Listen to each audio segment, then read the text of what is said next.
A state of calamity is not enough. There has to be a state of emergency because there is no local government functioning. Yung inaasahan nila na police, army, pati mga social workers, taga-gobyerno, lahat sila biktima, lahat sila may patay. Pati police, pati army doon patay. So there is no city government functioning. Hindi naman ako nag-ano, pero as a Filipino, I have to say something. Ang mga patay na sa dalan, hindi ko malaman kung iiyak ako.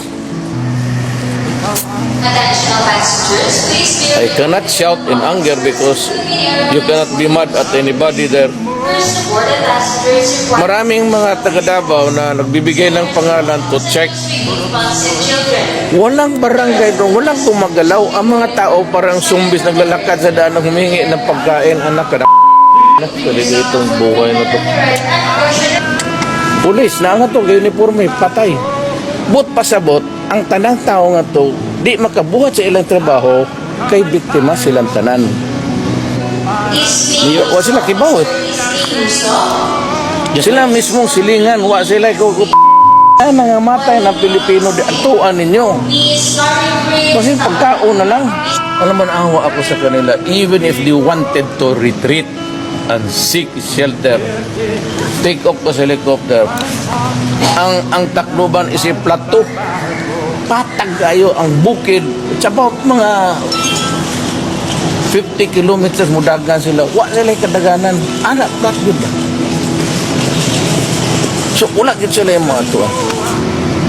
Ang tatlong akong gipada tong the other night, they were arrived Tacloban just this afternoon because they had to negotiate their way and may na sila, naigdaman sila da. Atong 911 kompleto na cutter. So ikat na lagi hinay-hinay, nag-abot sila. I think we are the first, but I'm not saying that we are the only one who was helping. Katotong tuang ka to, it's only good for about 3 to 4 days. Mubag down to. Mubag down to tungkol sa pagkaon, ang ilang kasilyas, asas po sila, human beings. They have the needs. Walay klarong pagkaon nga to, walay klarong kasilyas o asa. Sunday, Monday.